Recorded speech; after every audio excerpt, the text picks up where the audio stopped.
아브라함에 대한 하나님의 약속이라는 제목으로 재명한 목사님께서 말씀 전해 주시겠습니다. 샬롬. 네, 반갑습니다. 반갑습니다.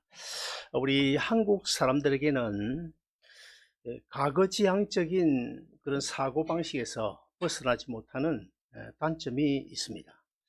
요즘에야 뭐 한국 사람들 그리고 한국이 잘 살기 때문에 그리고 또 미국과 무비자이기 때문에 3개월 이내는 누구나 왔다 갔다 할 수 있지 않습니까? 그러나 옛날에 IMF 이후에는 아무나 쉽게 미국을 가지 못했습니다. 그래서 또 많이 배우고 또 기업을 하는 사람, 뭐 좋은 직장에 있는 이런 사람들이 주로 쉽게 비자를 받아갔습니다. 근데 제가 목회하면 하는 동안에 미국에 오는 그 한국 사람들 가운데 그들의 이야기를 들어보면 뭐 다는 아니지만은 상당히 많은 사람들이 SKY에 나왔고 그리고 이대숙대 나왔다고 그런 말을 듣게 됩니다.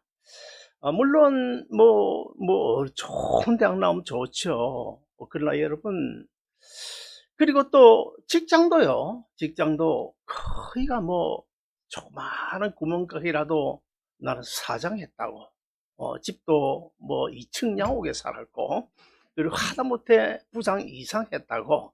부장 이하 했다는 사람 별로 뭐 그렇게 들어본 적이 없는 것 같아요. 그러나 여러분, 사장하면 뭐 합니까? 이대숙 때 나오면 뭐 합니까? 우리 기독교 신앙은요, 과거지향적, 과거 회귀적인 것이 아니라, 그리고 또 현재 만족적이지도 않습니다.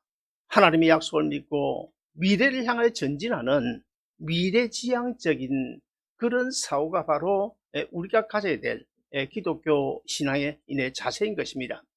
그래서 예수님께서도 누가복음 9장 62절을 보시면 이렇게 말씀하십니다. 예수께서 이르시되 손에 쟁기를 잡고 뒤를 돌아다 보는 자는 하나님 나라에 합당치 아니하니라. 무슨 뜻입니까? 한번 예수님의 제자로 따라 나섰으면, 그리고 그 길이 구원의 길이요 진리의 길이요 천국 가는 길인 줄 알았으면 그 어떤 경우에도 뒤를 되돌아보아서는 안 된다는 것입니다. 그렇다고 해서 현실에 안주해서도 안 되고 하나님의 약속을 믿고 하나님의 약속을 따라 미래지향적인 삶으로 살아가야 될 것을 예수님께서 말씀하셨습니다. 오늘 본문 창세기 12장에 보시면 아브라함이 하나님의 그 약속을 믿고 자기가 살던 그 고향 갈대우르를 떠나는 그런 미래지향적인 그런 이야기가 소개되어져 있고, 그리고 또 다른 본문인 히브리서 6장 13절에서 15절까지에서는 하나님께서 아브라함에게 복을 약속하시는 그런 아름다운 장면이 기록이 되어져 있습니다.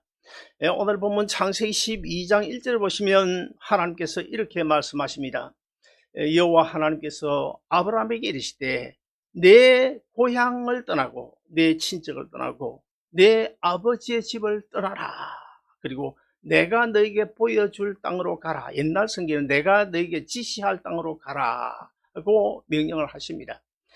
자, 그러면 하나님께서 왜 아브라함에게 그 정도는 고향을 떠나고 싶어 하는 사람 뭐 누가 있겠습니까?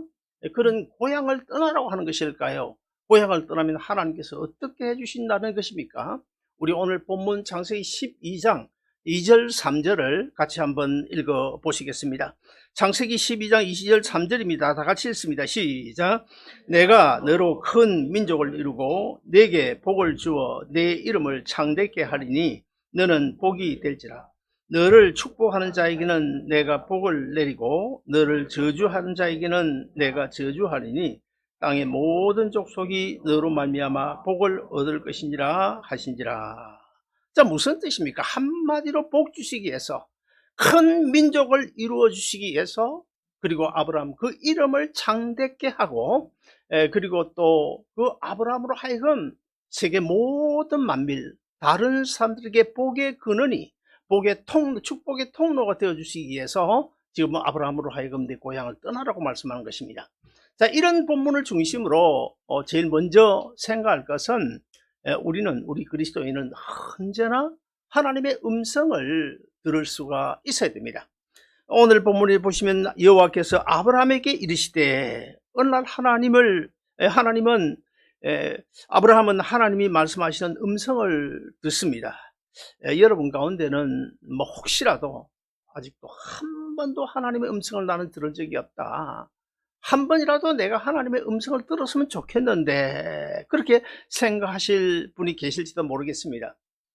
제가 주일 아침이 되면 일어나서 하나님 앞에 저것을 놓고 주일 예배를 놓고 간절히 기도하죠. 그런 가운데 빠뜨리지 않는 기도는 하나님, 오늘도 우리 예배에 친히 임재하심으로 우리 성도를 한 사람 한 사람 만나 주시기를 원합니다. 그리고 우리 성도들의 영의 길을 열어 하나님의 음성을 듣게 해 주옵소서. 이 기도는 사실은 한 번도 매주일 아침 빠뜨리지 않는 것 같아요. 그러면 우리가 어떻게 해야 하나님의 임재하심을 체험할 수 있고, 어떻게 해야 우리가 하나님의 음성을 들을 수가 있을까요? 하나님의 음성은요, 하나님이 임재하시는 방법은요, 실로 다양합니다. 어떤 사람은 이제 저 같은 경우도 옛날에 그랬지만은 참 힘들고 어려울 때 고향 생각도 나고 뭐 부모 형제도 생각도 나고, 그럴 때마다 이제 뉴포트 비치 바닷가에 가서 이제 이 부산 저 대한민국을 바라보면서 그냥 나도 모르게 눈물이 질질 흐르면서 흐르고, 또 파도가 크게 쳐오지 않습니까? 그때 이제 그런 생각, 하나님이 얼마나 위대하시고 하나님이 얼마나 큰 분이시고 내가 얼마나 왜소한지 거기서 살아계신 하나님을 만납니다. 어떤 사람은 들판에 피어있는 그 꽃 한 송이에서 하나님의 사랑을 느끼게 되고, 또 어떤 사람은 아침 저녁 하나님 앞에 간절히 기도하는 가운데, 하나님의 말씀을 묵상하는 가운데 주일날 교회 와서 또 강단에서 울려 퍼지는 이 하나님의 말씀을 들을 때에 주의 음성을 듣는 귀 있는 자들은 하나님의 음성을 듣게 되는 줄로 믿습니다. 그런데 왜 어떤 사람은 이 하나님의 임재를 체험하지 못합니까? 왜 어떤 사람은 하나님의 음성을 듣지 못하는 것입니까? 하나님의 음성을 듣지 못하는 성경적인 이유 두 가지가 있습니다.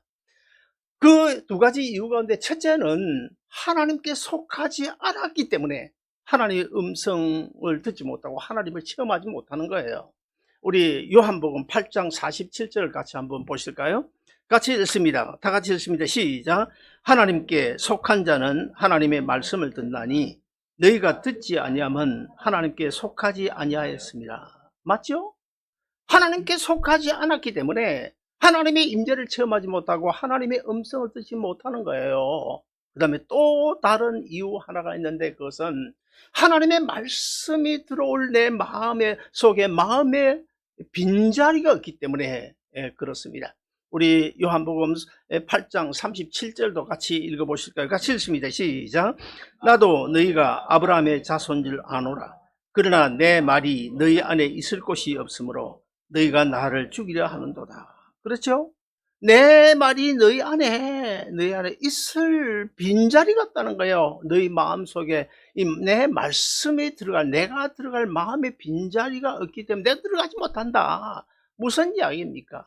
하나님께 속하지 않는 그 불신자들은 그렇다고 치더라도 예수 믿고 교회 나오는 교인들 가운데도 하나님의 음성을 듣지 못하고 하나님의 임재를 체험하지 못한다. 그 이유가 뭘까요? 내 안에 제약된 삶이 아직도 제약된 그런 것들이 내 안에 가득 차 있기 때문에, 욕심도 정력도 어떤 그런 내 자존심, 못된 욕망, 이런 것들이 내 안에 가득 차 있기 때문에, 마귀의 소욕이 가득 차 있기 때문에 하나님의 말씀이 내 안에 들어올 마음의 빈자리가 없어요. 그래서 우리가 하나님의 임재를 체험하지 못하고 하나님의 음성을 듣지 못하는 줄로 믿으시기를 바랍니다. 나를 향하신 하나님의 음성은 온 우주에 충만합니다.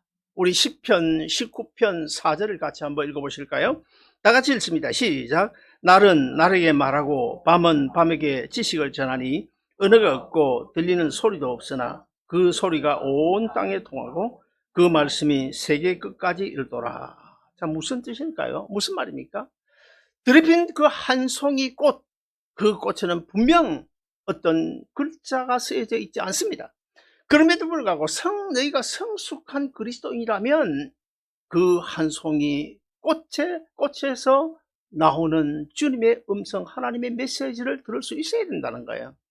그리고 우리가 밤하늘의 별들을 보면 아주 반짝반짝빛나면서 그냥 별들이 서로 속삭이는 그런 모습, 그런 가운데 나를 향하여 써져 있는 어떤 문자 없어요. 글자 없어요. 그럼에도 불구하고 너희가 성숙한 그리스도인이라면 그 별들 속에서, 그 우주, 그 하늘 속에서, 세상 자연 만물 속에서 나를 향하여 써놓으신 하나님의 메시지, 그 메시지를 읽을 수 있어야 된다는 것입니다.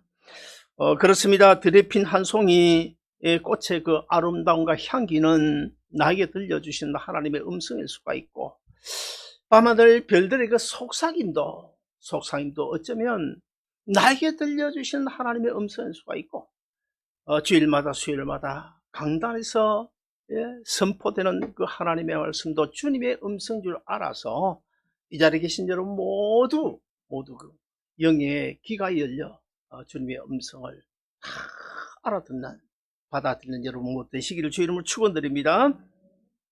둘째로, 하나님의 은혜와 거리가 먼 자리라고 한다면 우리는 즉시 떠나야 됩니다. 오늘 본문 창세기 12장 1절도 같이 한번 읽어보실까요? 같이 읽습니다. 시작. 여호와께서 아브라함에게 이르시되 너는 너의 고향과 친척과 아버지의 집을 떠나 내가 네게 보여줄 땅으로 가라. 자, 여기 보면 아브라함아, 너 고향 떠나, 내 친척도 떠나, 그리고 내 아버지의 집도 떠나. 무슨 말입니까? 우리가 그리스도인으로서 마땅히 떠나야 될 자리가 무엇인지를 우리에게 가르치고 있어요. 첫째는 내 고향을 떠나라. 이것은 아브라함의 잔뼈가 굵은 삶의 터전, 삶의 근거를 이제는 바꾸라는 거예요. 이제는 바꿔라.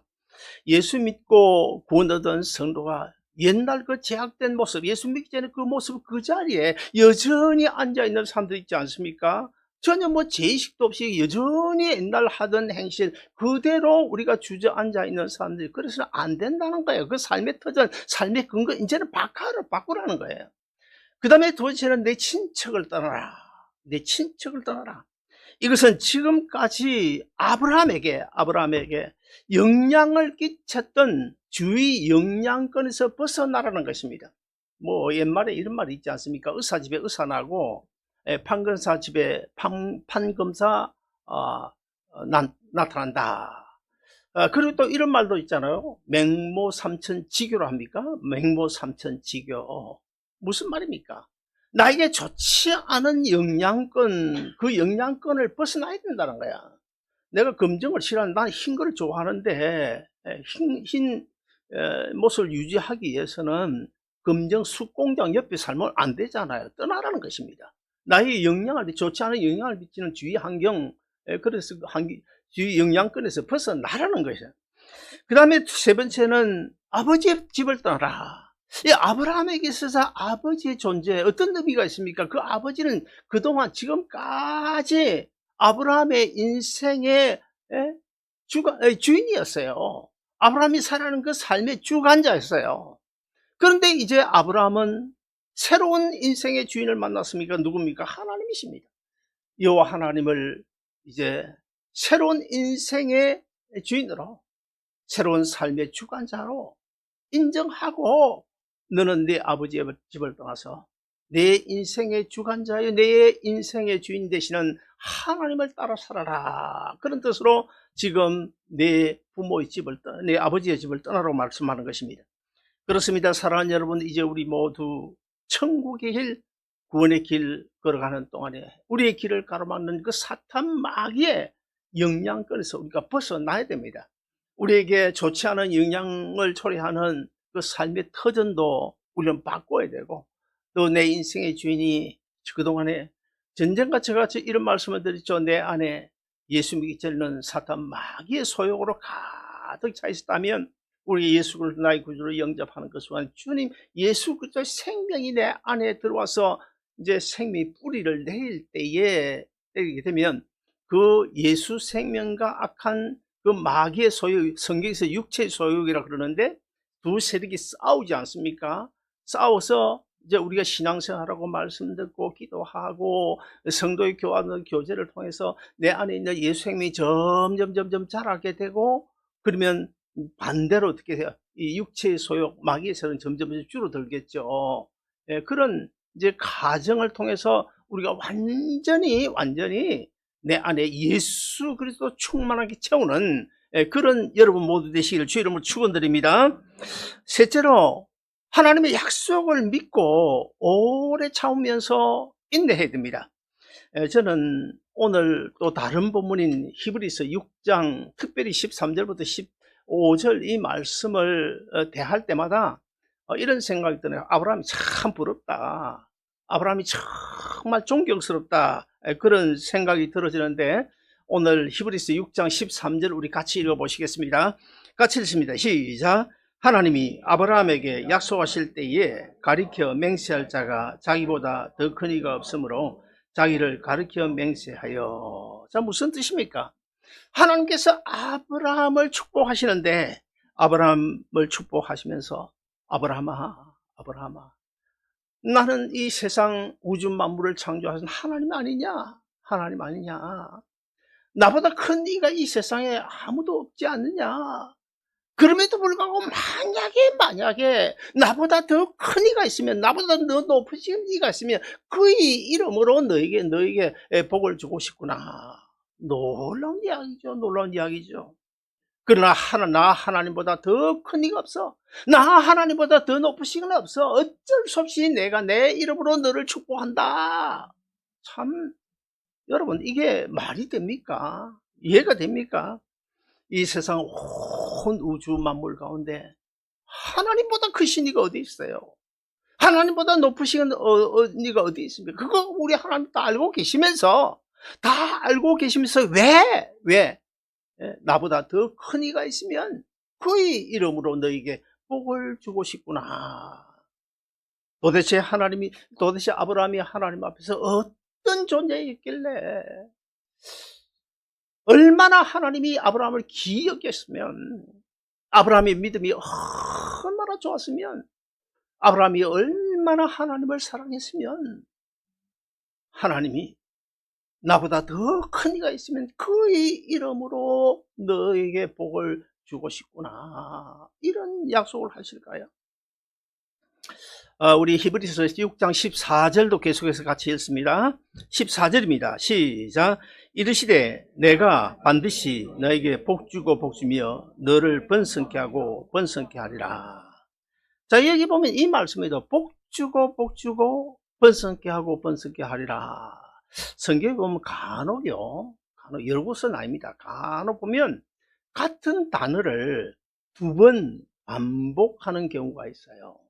성경에서 같은 단어를 두 번 반복하는 것은 강조의 의미가 있습니다. 강조. 그러므로 오늘 본문에서 하나님이 아브라함에게 내가 너를 복주고 번성케 하고 번성케 하리라.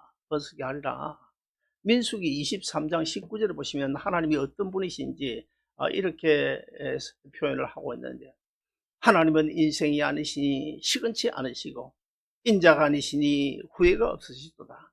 어찌 그 말씀하신 바를 행치 않으시며 하신 말씀을 실행치 않으시냐.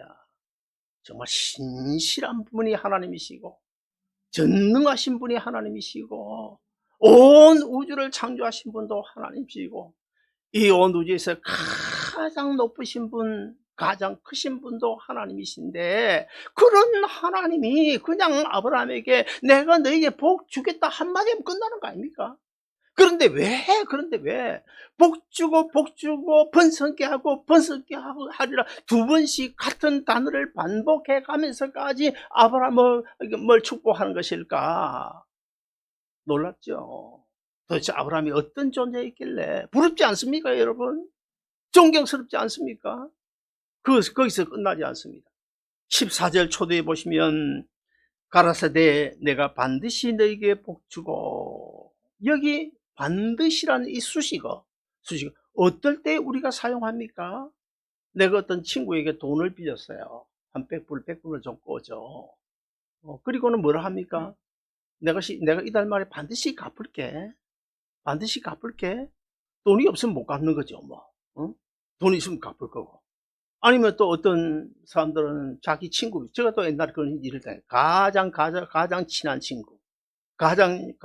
친한 친구에게 뭐 좀 어려움을 당한 적이 있는데, 그렇잖아요. 어떤 경우는 고의적으로 그런 말을 하죠. 반드시 내가 갚을게. 반드시.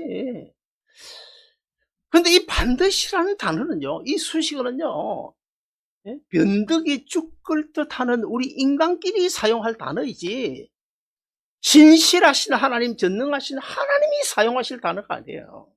우리가 단어도 그런 많은 단어가 있습니다. 하나님 입장에서 사용하지 하실 수 없는 단어들이 있어요. 이 세상 단어들이 있어요. 우리 인간이, 연약한 인간끼리 사용하실 그런 단어가 있는데, 이 반드시도 그렇습니다. 그런데 하나님께서, 그냥 두 번 강조하는 건 좋다 이거예요. 복 주고, 번성케 하겠다, 해주겠다. 그러니까 좋다.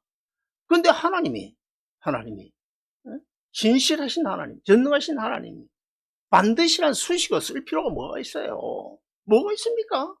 반드시 안 해도, 이 100%가 아니라, 200% 있을 수 없지만은, 다 이루어질 텐데, 그렇잖아요. 사랑하는 여러분, 아브라함이 도대체 어떤 존재였을까? 어떻게 해서 이런 복을 받을 수 있었을까? 나는 솔직히 그래요. 어느 날 하나님이 저에게 나타나가지고, 최 목사야, 내가 너에게 복 줄게. 한마디만 내가 들어도 나는 막 감지덕지 그 다음날부터 한 1년, 2년 정도는 그냥 살맛이 날 것 같은데, 반드시라는 수식을 쓰고, 복 주고, 번성케 하고 번성케 하리라. 나보다 더 큰 이가 있으면 그분 이름은 너희를 축복하고 싶거나, 그러면 내가 아마 기절해가지고 자빠질 것 같아요. 그런 음성을 들으면. 아브라함이 도대체 어떤 존재였을까? 저는 37년 전에 이민 가방 하나 들고 미국으로 이민을 갔습니다. 그때 당시에 저에게 있어서 미국은 미지의 세계였어요. 제가 돈 전혀 알지 못한 미지. 그럼에도 불구하고 조금은 아는 것이 있었습니다.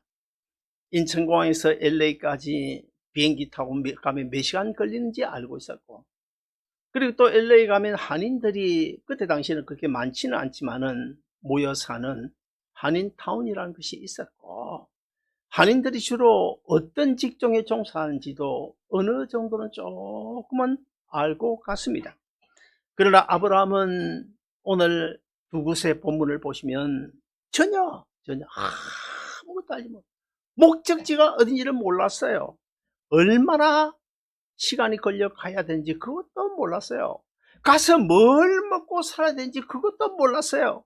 히브리서 11장 8절에 보시면, 믿음으로 아브라함은 부르심을 받았을 때에 순종하여 장래 기업으로 받을 땅에 나아갈새 갈 바를 알지 못하고 나아갔으며, 갈 바를 알지 못하고 나갔다. 아무것도 몰랐다는 거예요.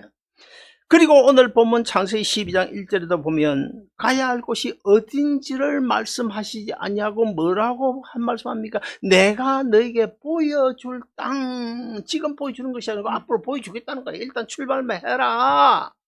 어떻습니까? 여러분, 하나님께서 만약에 오늘날 아침 내일 새벽에 집사님 이제 떠나요. 고향도 떠나고 아빠 품도 떠나고 여튼 집을 떠나요. 뭐 어디로 이제 말을 해줘야 될 거 아니야.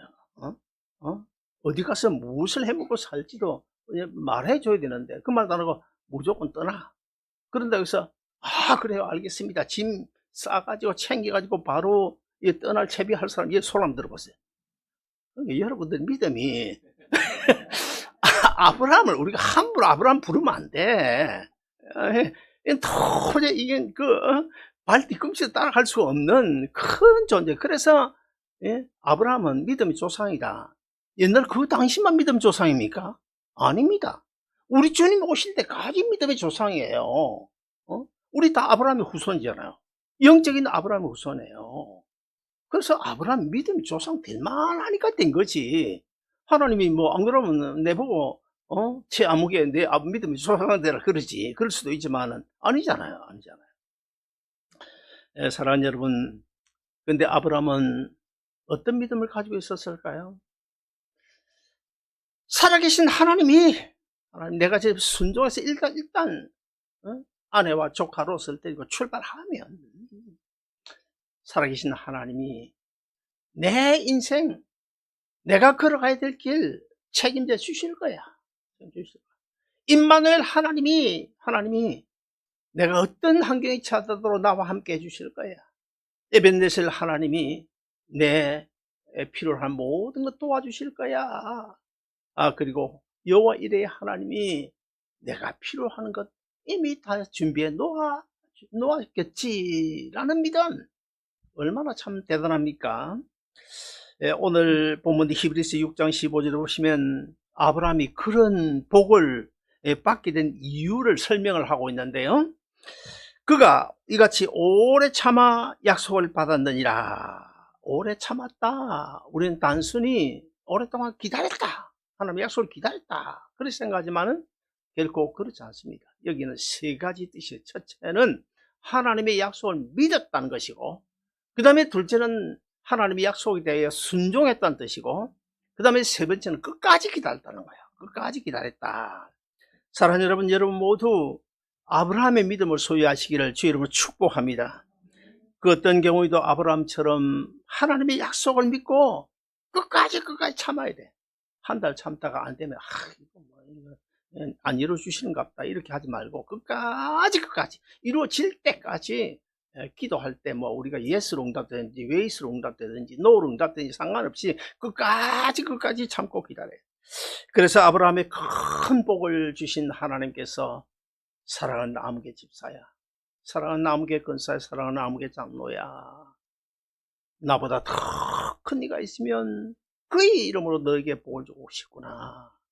내가 너를 복주고 또 번성케 하고 반드시 너에게 복을 주겠노라 하신 그 음성, 하나님의 음성 반드시 오늘도 내일도 분명하게 들으면서 힘있게 살아가는 여러분 모두 되시기를 주의 이름으로 축원드립니다.